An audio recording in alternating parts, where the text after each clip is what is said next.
My name is Aiden Monroe. I'm 38 years old, a lawyer in New York. From the outside, my life might seem like the dream of many. An office on a high floor, an income sufficient to never worry about money, and a solid reputation in the legal world. But I don't live for those things. I live simply. A small apartment in Brooklyn, unbranded clothes, and an old car that's been with me for a decade. To me, money isn't for showing off.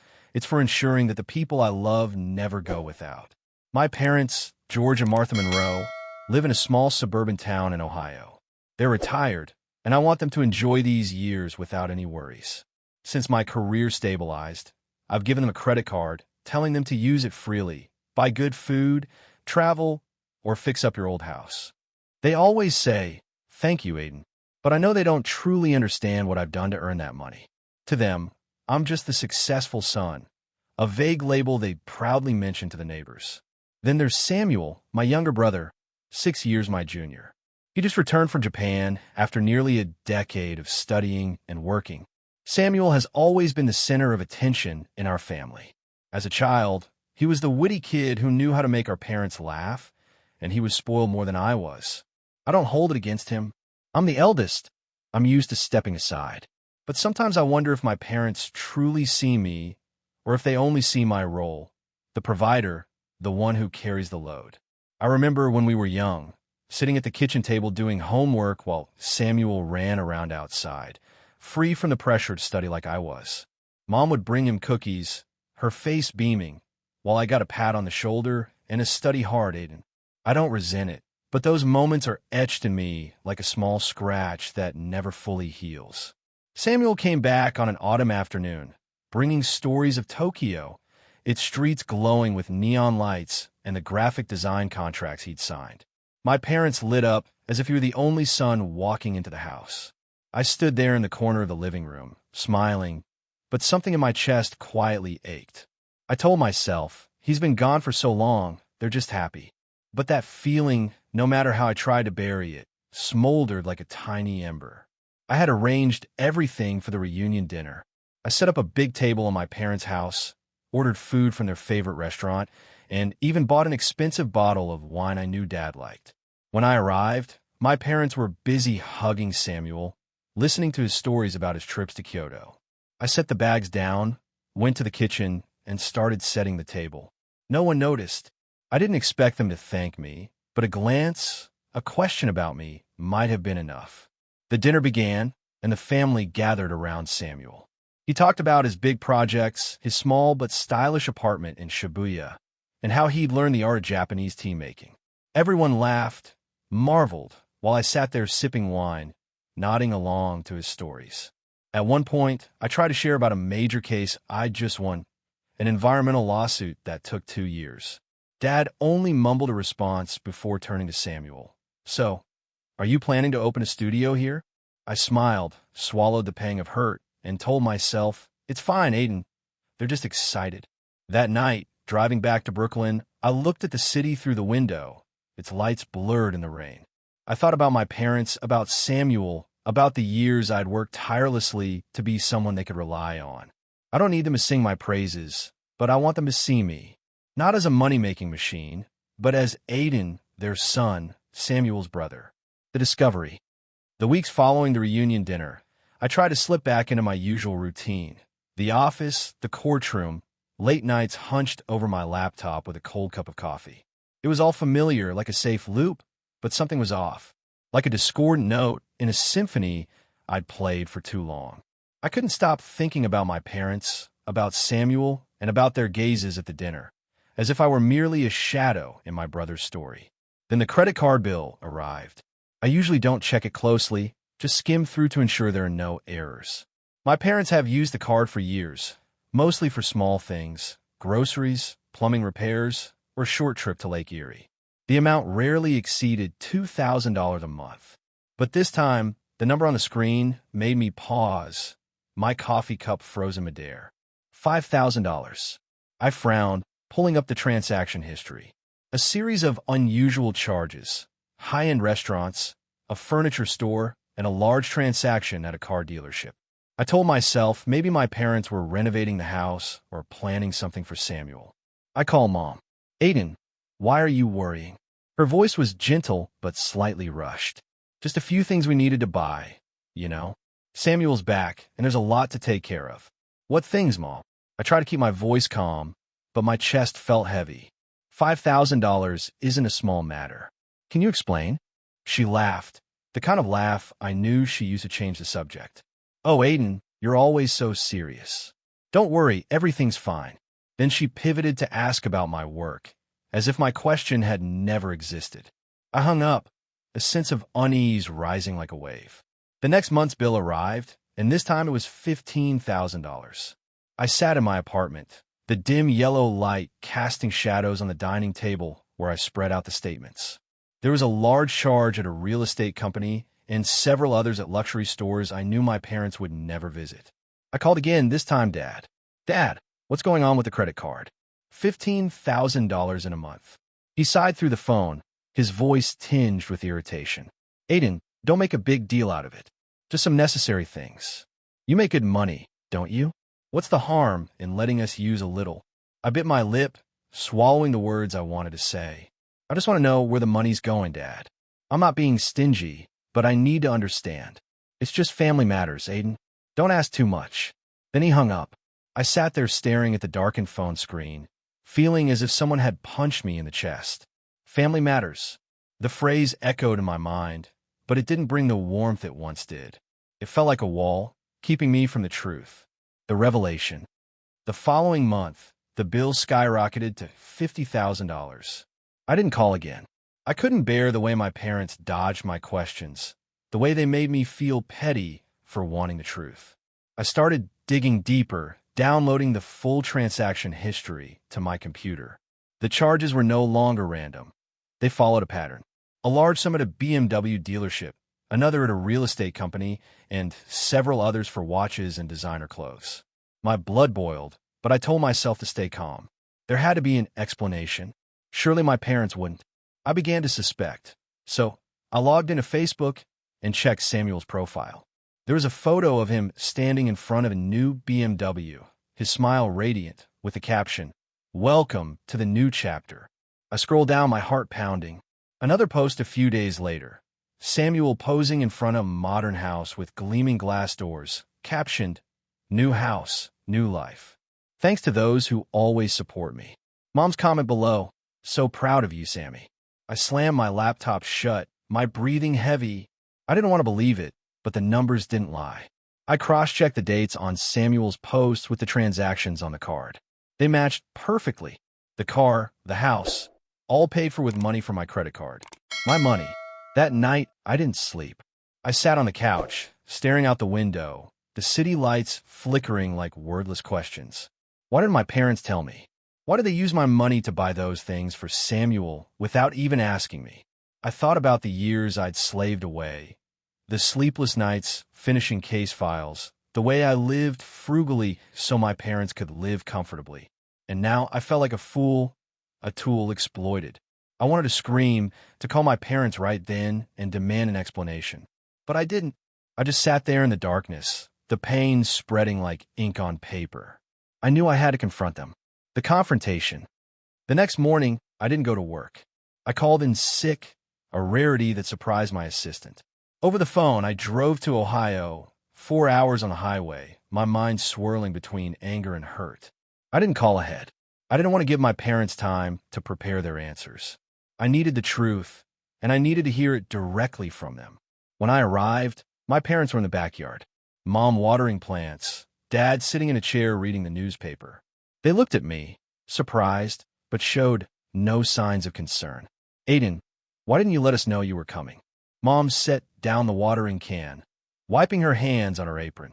Her smile was as warm as ever, but I didn't smile back.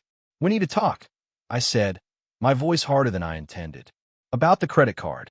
Dad folded the newspaper, frowning. This again, Aiden? Why are you so worked up? I pulled out my phone, opened the statement, and placed it in front of them. 5,000, 15,000, 50,000, and this month 200,000. I want to know where the money went. Mom glanced at Dad, then at me, her eyes shimmering as if she might cry. Aiden, don't make a big deal out of it. It's family money, isn't it? We help each other. Help each other? I felt the blood rush to my head, my voice rising. Mom, Dad, I gave you that card so you could live comfortably, not to buy cars and houses for Samuel. Silence. A heavy, suffocating silence, as if the air in the backyard had been drained. Dad stood up, his face flushed. Aiden, what are you talking about? You're the eldest. You have a responsibility to help your brother. Samuel needs a fresh start, and you have the money. Do you want him to struggle like you did back then? I was stunned as if I'd been slapped. Responsibility? I repeated, my voice trembling. I work 15 hours a day. I live frugally. I've never asked anyone for a dime. I've done everything so you wouldn't have to worry. And now you're saying it's my responsibility to buy Samuel a house. Mom stepped forward, placing a hand on my shoulder, but I stepped back. Aiden, don't be selfish, she said, her voice soft but sharp. Samuel is your brother. He's been away for so long. He needs us. You're successful. You can help. Why are you keeping score with family? I looked at Mom, then at Dad, searching for a sign that they understood me, that they saw how much this hurt. But in their eyes, I saw only reproach. I wasn't Aiden, their son. I was a machine, a financial resource, a tool to keep Samuel happy. I'm not keeping score, I said, my voice breaking. But I deserve respect. You took my money without even asking to buy a car, a house for Samuel. Have you ever thought about how that makes me feel? Dad turned away, muttering something about me being too sensitive. Mom just shook her head, as if I were a child throwing a tantrum. I stood there in the backyard of my parents' house, where I'd played as a kid, but I felt like a stranger. The truth stabbed my heart like a cold knife. They didn't just favor Samuel. They took my sacrifices for granted. I turned and walked to my car, leaving my parents in their silence. As I drove away, tears welled up, not from anger, but from pain. I'd spent my life trying to be a good son, a responsible brother. But in return, I'd been betrayed. The decision. I drove back to Brooklyn in silence, the radio off, only the sound of the engine and my own heavy breathing filling the car. The highway stretched out before me, but my mind wandered to the past, to the years I thought I was building a strong family with my sweat and responsibility. The tears had dried, but the pain still smoldered like a wound touched too many times. I remember the early days of my career when I was 25, fresh out of law school, working for a small firm with a barely livable salary. I rented a cramped apartment in Queens where the smell of mildew clung to the walls and the hot water worked only when it felt like it. I worked 18 hours a day, drafting contracts, researching cases, sometimes falling asleep at the table with papers scattered around. On those nights when the city slept, I told myself, I'm doing this for Mom and Dad, so they won't have to worry in their old age. I didn't dream of mansions or fancy cars, didn't crave fame. I just wanted my family to be secure. Samuel was in high school then, carefree and spoiled. He got designer sneakers from our parents when his school basketball team won a game, was forgiven when he skipped class to hang out with friends. I remember one time when I came home to visit, my parents proudly showed off a painting Samuel had done at school. They hung it on the living room wall, beaming with pride. I looked at the painting, then at my law school diploma, still unopened in its box. I said nothing, just smiled, but something inside me stung like a small scratch. When I started succeeding, landing big contracts, I didn't change my lifestyle. I still drove my old Honda, wore shirts from discount stores, and saved every penny to send to my parents. I gave him the credit card, saying, "Use it. I'll take care of everything." Mom hugged me. Dad patted my shoulder, but no one asked what I'd done to earn that money. No one asked if I was tired, if I was lonely. They just said, "Aiden, you're our pride and joy." But that pride, I slowly realized, was just a label, not love for me, the person I am. I remember the times Samuel messed up, like when he blew through the savings our parents gave him on a failed project in Japan. They called me, their voices anxious, and I sent the money right away. No questions asked. Samuel never thanked me, never apologized. He just grinned and said, "You're a superhero, Aiden." I smiled back, but that smile grew more forced each time. I wondered, did anyone in my family ever truly see me? See the nights I stayed up, the opportunities one turned down to prioritize them. See me, Aiden, not the money-making machine they relied on. Sitting in my apartment that night, the dim yellow light casting shadows on a family photo on the shelf. Me, Samuel, Mom, and Dad smiling brightly at a picnic 10 years ago. I stared at it, but felt no warmth. I saw a young Aiden, always trying to do right, always sacrificing, but never loved like Samuel was. That favoritism, I realized, wasn't new. It had always been there. I was just too busy carrying the load to notice. I couldn't sleep that night. My apartment, once a refuge from the world, now felt like an empty space mirroring the pain in my heart. I sat on the sofa, my laptop open in front of me, the credit card statement glowing like an accusation. $200,000. That number wasn't just money. It was my trust, my sacrifices, discarded by my parents and Samuel without a single explanation. I thought about the confrontation in Ohio, about the way my parents looked at me, not with remorse, but with reproach. Don't be selfish, Aiden, Mom had said. You have a responsibility, Dad had said. But what is responsibility if it's only a one-way street? I'd given them everything, my time, my energy, my money. But in return, I'd been used. I wasn't their son, not Samuel's brother. I was a bank, a tool. And when I dared to ask questions, I became the petty one. I picked up my phone, my finger hovering over the bank's number. Part of me wanted to call my parents to give them one more chance to explain. But I knew if I did, they'd dodge again, make me feel like I was the one in the wrong. I was tired of being the good guy, tired of sacrificing without being seen. I'd given them too much for too long. I called the bank. The employee's voice was calm, professional. Mr. Monroe, which credit card would you like to deactivate? I read out the card number, my voice steady, but my heart pounding. Would you like to set a new limit or cancel it entirely? She asked. Cancel, I said without hesitation. Cancel it permanently. When I hung up, a cold rush ran through me, as if I'd just severed an invisible tether. I wasn't angry anymore. For the first time in years, I felt relief. I'd spent my life carrying the weight, being the good son, the responsible brother. But now I wanted to live for myself. I closed the laptop, stood up, and looked out the window. The city was still alive, its lights still shining. And somewhere out there, my parents and Samuel were going on with their lives, unaware that everything had changed. I didn't know how they'd react when they found out the card was canceled, but this time I didn't care. I'd done enough, and now I needed to protect myself. The aftermath. The day I canceled the credit card, it felt like I'd released a boulder from my chest. But I knew that somewhere in Ohio, that boulder was about to crash down on my parents and Samuel, and I wasn't sure I was ready to face the fallout. I tried to return to my routine, office, case files, morning runs along the Hudson River. But my mind kept drifting to them. I wondered how they'd react, whether they'd call, blame me, or stay silent. I braced myself for every possibility, but deep down, I held a faint hope that they'd understand. A week passed without a call. I checked my phone every evening, half expecting, half dreading. The silence unnerved me like a storm gathering on the horizon. Then one morning, while I was in a meeting with a client, my phone buzzed incessantly. I glanced at the screen. Mom's number. I let it ring, my heart pounding. And when the meeting ended, I saw 7 missed calls and a text. Aiden, call back now. Big problem. I didn't call back right away. I sat in my office, staring out the window, sunlight glinting off the skyscrapers. I knew what was happening. The credit card was canceled, and now they were feeling the consequences.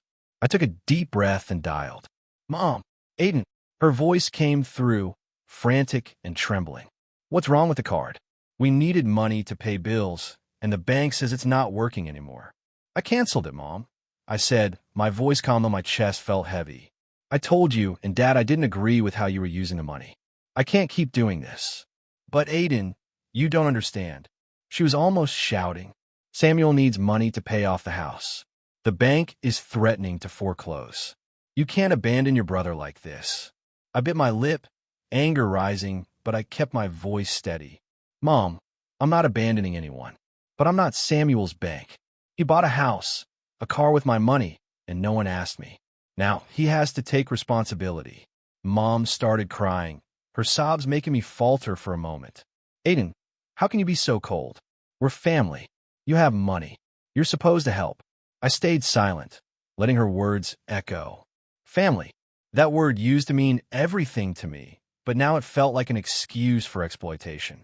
Mom, I finally said, I've helped too much. I don't have anything left to give. I hung up, my hands shaking. The phone buzzed immediately. Dad this time. I didn't answer.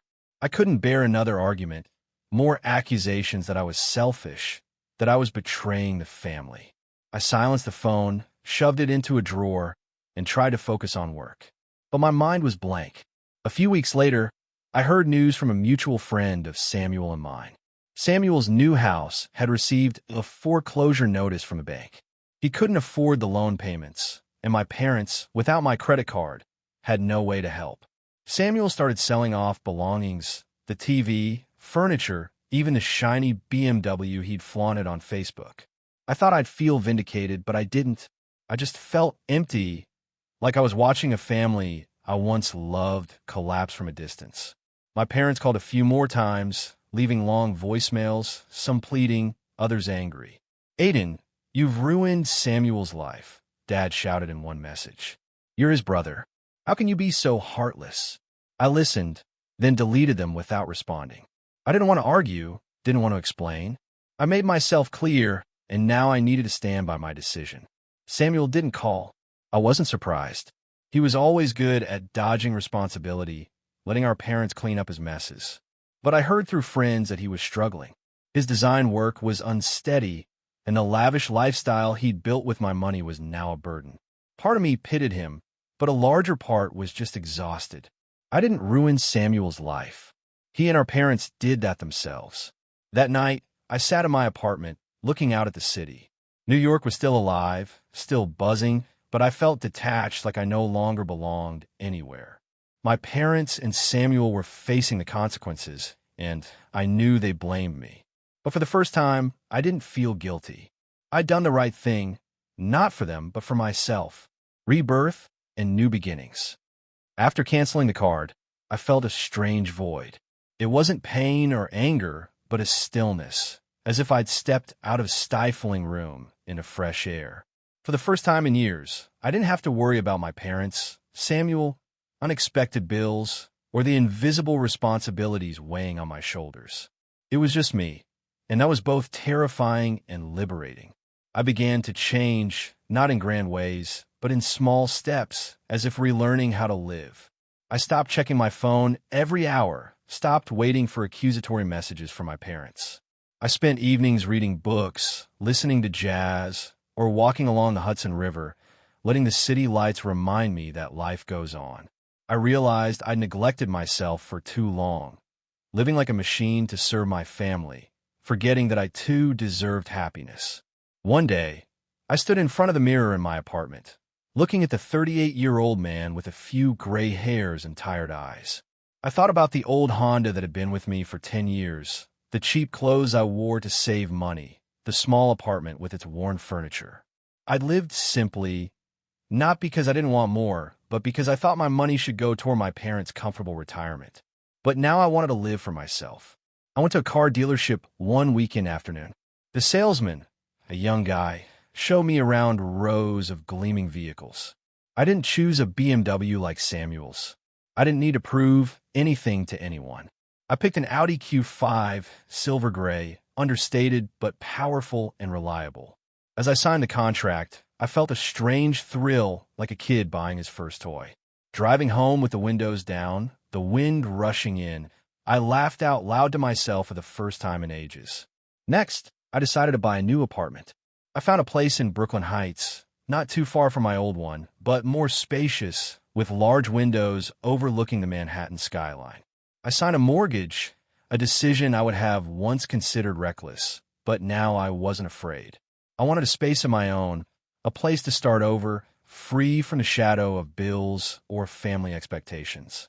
While I got the keys, I stood in an empty apartment, sunlight streaming through the glass, and felt like I'd reclaimed a part of myself. I started spending on myself, not extravagantly, but enough to appreciate the value of what I earned. I bought a new suit, Not a clearance rack special, but a tailored one that fit perfectly, making me feel more confident walking into the courtroom. I signed up for a cooking class, something I'd always wanted to try, but never made time for. I learned to make pasta from scratch, and every moment in the kitchen made me feel more alive, as if I were reclaiming the years I'd lost. The biggest change wasn't the new car or the apartment, but how I saw myself. I was no longer the eldest brother carrying everyone's burdens, no longer the family's tool. I was Aiden, a lawyer, a man with dreams, sorrows, and the right to live for himself. The betrayal by my parents and Samuel, though painful, had set me free. I no longer felt the pressure to please anyone. I only needed to please myself. The final confrontation. One Saturday afternoon, as I was unpacking in my new apartment, the doorbell rang. I opened the door, and there stood my parents and Samuel. They were bathed in the pale Brooklyn sunlight, but no one was smiling. Mom looked older than I remembered, her hair grayer, her eyes red-rimmed. Dad had his arms crossed, his face tense. Samuel stood behind them, head bowed, lacking the confident air I'd once seen on his Facebook posts. Aiden, Mom spoke first, her voice weary. "We need to talk." I nodded, saying nothing, and invited them in. The new apartment still smelled of fresh paint, with a few unopened boxes stacked in the corner. They looked around, and I saw surprise in Mom's eyes, irritation in Dad's. Samuel didn't meet my gaze, quietly sitting on the sofa. "You're living well, aren't you?" Dad said, his tone laced with bitterness. "New car, new house, while your family's struggling." I took a deep breath, keeping my voice calm. "Dad, I'm living off the money I earned. I don't owe anyone anything." Mom started crying. "Aiden, we were wrong. I know your father, and I hurt you. We shouldn't have used your money like that. But Samuel's in big trouble. The bank's about to take his house. Can you help him more time? Just this once." Samuel finally looked up, his eyes tired but flickering with a hint of hope. "Aiden, I'm sorry. I didn't think things would get this bad. I just wanted a fresh start. If you help, I swear I'll pay you back." I looked at them, my parents, my brother, the people who once meant the world to me. Part of me wanted to reach out, to fix everything, to be the big brother who always solved problems. But then I remembered the nights I sat alone, the mounting bills, the accusations that I was selfish. I recalled the feeling of being used, treated like a tool. And I knew that if I helped this time, it would all happen again. "No," I said, my voice firm. "I've given too much. I gave you the card so you could live comfortably, not to buy houses and cars for Samuel. I'm sorry Samuel's struggling, but that's not my responsibility." Dad shot to his feet, his face flushed. "Aiden, what are you saying? You're abandoning your brother, your family." "I'm not abandoning anyone," I replied, meeting his eyes. "I'm choosing myself. You chose Samuel, used my money without asking. Now you have to face the consequences." Mom sobbed, but I didn't waver. Samuel lowered his head, silent. I stood up and opened the door. "I think we're done here." They left without looking back. When the door closed, I stood there, my heart pounding, but not from pain. I felt relief, as if I'd finally cut the last tether binding me. I wasn't angry anymore. I just wanted them out of my life, living for myself. The following month, I fully settled into my new apartment. I hung a painting on the wall, a seascape I'd bought during a short trip to Maine, where I stood before the ocean and felt peace for the first time in years. I drove my new Audi to work, not to show off, but because I loved the sense of freedom behind the wheel. I wore my new suit, stood in the courtroom, and felt stronger, no longer haunted by my family's expectations. I heard about my parents and Samuel through mutual acquaintances. Samuel's house was foreclosed, and he moved back in with our parents, working part-time to pay off debts. My parents cut back on spending, living off their retirement funds, no longer indulging in trips or lavish meals. They didn't call me, and I didn't reach out either. I wasn't happy to see them struggle, but I didn't feel guilty. They'd learned a costly lesson about selfishness, about taking love and responsibility for granted. I started living true to my values. I joined a nonprofit organization helping young people from tough backgrounds start their careers because I knew what it was like to rise on your own. I traveled, not extravagantly, but enough to see the world. A week in Iceland, a hiking trip in Colorado. I bought a high-end coffee machine, and every morning I sat by the window, sipping coffee, watching Manhattan wake up, feeling like I belonged to myself. My freedom wasn't about the new car, the spacious apartment, or the trips. It was the feeling of being unbound, of no longer living to please others. I was Aiden Monroe, not the eldest brother, not the money-making machine. I was a man with dreams, scars, and a life to live. One evening, I stood on my apartment's balcony, looking at the twinkling city lights. A gentle breeze carried the scent of the Hudson River. I smiled, not for anyone else, but for myself. My life at last was my own,